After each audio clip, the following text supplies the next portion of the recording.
علیہ السلام کے پیارے غلاموں، ہم نے خطبہ حجت الوداع اس کے جو نبی پاک علیہ السلام نے جو خطبہ دیا، کبھی ہم نے اس کو پڑھا؟ کیا ہم نے کبھی اس کو سنا؟ اور میں آپ کو سناتا ہوں، نبی پاک صلی اللہ علیہ وسلم نے کعبے کے دروازے کو پکڑ لیا اور دستک پکڑ کر فرمایا انی محدثکم بعشرۃ الساعۃ مسمعوا ان من عشرۃ الساعۃ 60 خصلۃ، فرمایا اے میرے صحابہ میں تمہیں 60 قیامت کی نشانیاں نہ بتاؤں؟ اے میرے صحابہ میں تمہیں 60 قیامت کی نشانیاں نہ بتاؤں؟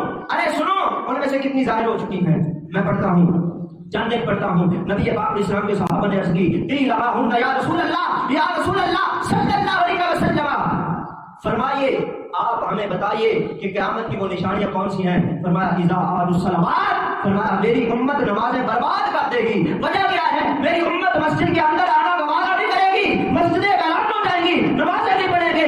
آج وہ دور آ چکا ہے، مسجدیں خالی ہیں، پہلا عشرہ آیا رمضان المبارک کا، مسجد بھر گئی، دوسرا عشرہ آیا خالی ہو گئی۔ کیا ہم 10 دن کے لیے مسلمان ہیں؟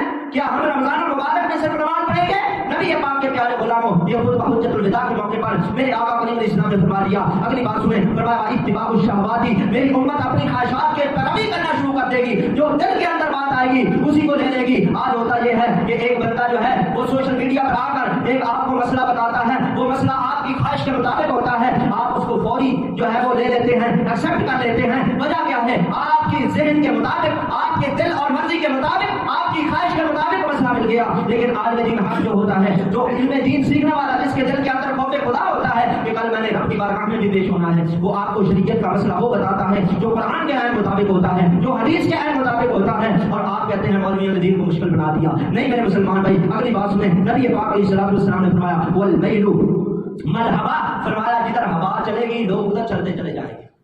اور آج یہ زمانہ آ چکا ہے، مسجدیں خالی ہیں، ہم اپنی خواہشات کے پیچھے لگے ہیں، پلاٹ بن جائیں، مکان بن جائیں، اور دین اسلام کو کیا؟ اور فرمایا واستحلال الحرام، اور فرمایا میری امت ایک وقت آئے گا، علامت کی نشانی، فرمایا میری امت حرام چیزوں کو حلال سمجھنا شروع کر دے گی۔ اور نبی پاک علیہ الصلوۃ والسلام کے پیارے غلاموں، وتشبیۃ البناء، ہر طرف پکیاں عمارتیں بنے گی، اور فرمایا واخذ الرشوۃ، اور میری امت رشوت لینا شروع کر دے گی۔ آج سرکاری ادارہ کو بتا دیں مجھے جس کے اندر رشوت نہ چلتی ہو، غریب بندے کو تو جو ہے وہ دھکے مار کے نکال دیا جاتا ہے، اور جو ہے امیر رشوت دے کے اور اپنے کام کروا لیتے ہیں۔ یہ قیامت کی نشانی میرے نبی پاک علیہ السلام نے خطبہ حجت الوداع کے موقع پر بیان کی۔ اور آگے پتہ کیا فرمایا؟ فرمایا وبیع الدین بالدنیا، فرمایا لوگ دنیا کی خاطر اپنا دین بیچ دیں گے۔ اس کی وجہ کیا ہے؟ حاجی صاحب میرے پاس آتے ہیں، چودھری صاحب آتے ہیں، مولوی صاحب یہ مسئلہ بن گیا ہے، میں کہتا ہوں یہ مسئلہ ہے، نہیں اس کے اندر کو راہ نکالے، وہ مجھے 5-10 ہزار روپیہ جیب میں ہاتھ میں پکڑاتے ہیں، میں کہتا ہوں چلو جی یہ راہ نکل گئی، آپ کا یہ مسئلہ حل ہوگا۔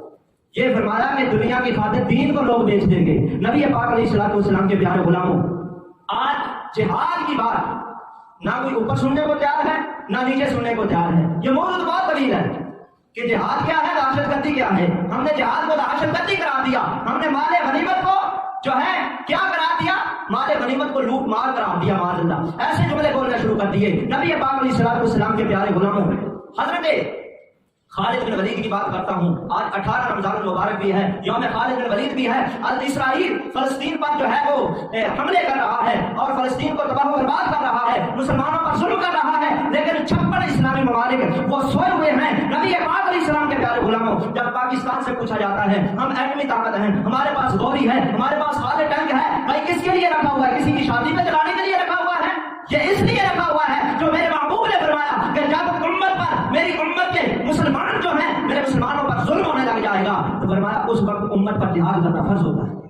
56 اسلامی ممالک سوئے ہوئے ہیں، اور سنو مزہ تو تب ہے جب اسرائیل کو کہا جائے کہ اگر تم نے فلسطین پر ظلم بند نہ کیا، گولی آ رہا ہے، خالد ٹینک آ رہا ہے، میزائل آ رہے ہیں، میں دیکھتا ہوں کہ ظلم بند ہوتا ہے یا نہیں۔ اور سنو حضرت خالد بن ولید رضی اللہ تعالیٰ عنہ عراق سے جنگ یرموک کی طرف جب آئے نا، بہت پیارا واقعہ ہے، غور سے سنیے گا۔ جنگ یرموک کی طرف آئے تو ایک نصارہ آدمی، عیسائی آدمی آ گیا، کہنے لگا فقال رجل من نصارى ما اکثر الروم واقل المسلمین، کہتا ہے کہ مسلمانوں کی تعداد کم ہے خالد بن ولید، اور روم کا لشکر زیادہ ہے، تو آپ کیسے لڑائی کریں گے، جنگ کریں گے؟ فقال خالد ویلک تخوفونی من الروم، یہ ہوتا ہے مجاہد کا جواب، یہ ہوتا ہے جو ہے نبی پاک کے غلام کا جواب۔ رب کعبہ کی عزت کی قسم ہے، آج ہمارے دلوں کے اندر عشق رسول کی شمع ہوتی، ہمارے دلوں کے اندر عشق رسول ہوتا، مسلمانوں کا درد ہوتا، تو آج آج خالد بن ولید جیسا جواب ہم بھی دے سکتے تھے. حضرت خالد بن ولید فرماتے ہیں, کہتے ہیں فقال خالد بھائی لگا تو خفض من الروم, اے روم کے عیسائی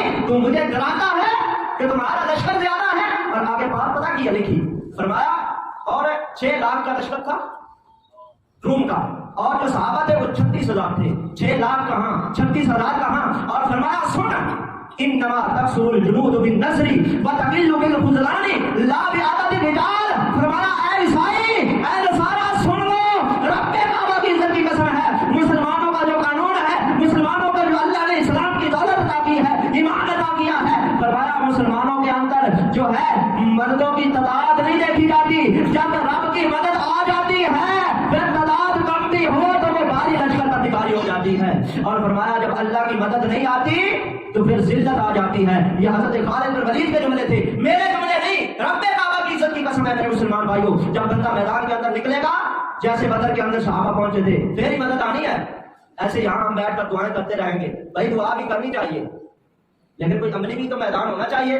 اور میرے آقا کریم علیہ الصلوۃ والسلام کے پیارے غلاموں, ہم نے امریکہ کی غلامی اختیار کر لی, ہم نے جہاد کو دہشت گردی قرار دیا, ہمیں یہ نہیں پتا جہاد کیا ہے, دہشت گردی کیا ہے, اور ہم نے مال غنیمت کو لوٹ مار قرار دیا. اور اقبال کیا بولتا ہے, قلندر لاہوری کیا کہتا ہے, کہتا ہے جو سرور حق و باطل کے راز میں ہے تو جب بیگانہ ہے ہر وہ نفس سے ہے تجھے کیا پتا ہے.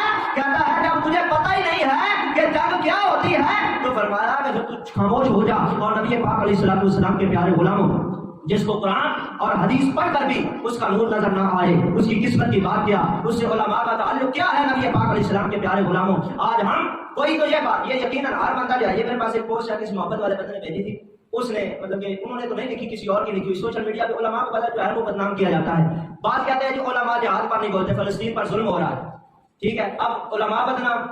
دوسرا اٹھتا ہے وہ کہتا ہے یہ مولوی دہشت گردی پھیلا رہے ہیں, جہاد کی بات کریں. بھائی قرآن بھی معاذ اللہ دہشت گردی پھیلا رہا ہے. میں نے جتنی آیات پڑھی ہیں ساری کی ساری جو ہے جہاد پر ہے, اور یہ تو میں نے ابھی تک بہت کم پڑھی ہیں. اور نیچے علماء کے متعلق تحریر لکھی تھی کہ یہ مدرسوں کے اندر بیٹھے ہیں اور جو ہے وہ مدارس کے اندر بیٹھ کر یہ کہتے ہیں ہم نے جہاد کر لیا. میرے نبی پاک علیہ السلام کے پیارے غلاموں, مجھے وہ علماء کے جملے یاد ہیں جن علماء نے کہا تھا, اگر نہ پڑھوں تو ٹائم مختصر ہے, نبی پاک علیہ السلام کے پیارے غلاموں انہوں نے کہا 1 لاکھ ہم مجاہد دینے کے لیے تیار ہیں, آپ فلسطین کے لیے روانہ ہوں.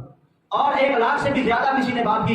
نبی پاک علیہ الصلوۃ والسلام کے پیارے غلاموں, جب دل کے اندر عشق مصطفیٰ کی شمع ہوتی ہے, جب دل کے اندر نبی پاک علیہ السلام کی محبت ہوتی ہے, پھر جا کر مسلمان کا کچھ خیال آتا ہے. اور اگر بندے کے دل کے اندر عشق مصطفیٰ نہیں نا تو پھر مولوی علماء کا قصور نہیں ہے. اقبال کیا کہتا ہے, ذرا عشق نبی الحق طلب اور سوز صدیق و علی الحق طلب, اور ہمارے بارے میں کچھ نہ کہو. اقبال کہتا ہے کہ اگر عشق رسول تمہیں نہیں نہ ملا تو پھر رب سے التجا کرو, ہمیں نہ کچھ کہو کہ مولا ہمیں کچھ جو ہے وہ نبی پاک کی محبت عطا فرما دے. اور پھر محبت یورپ والی نہیں کہ جیسے یورپ کی غلامی کے اندر ہم آ کر کرتے ہیں, یورپ جیسا سوچ نہیں. اور اقبال کہتا ہے صدیق و علی والا سوچ مانگو, صدیق و علی والی محبت مانگو. نبی پاک علیہ الصلوۃ والسلام کے پیارے غلاموں, مواد تو بہت زیادہ تھا لیکن ٹائم مختصر ہے. اللہ تعالی ہمیں جو ہے جہاد کی اہمیت کو سمجھنے, اس پر عمل کرنے کی توفیق عطا فرمائے.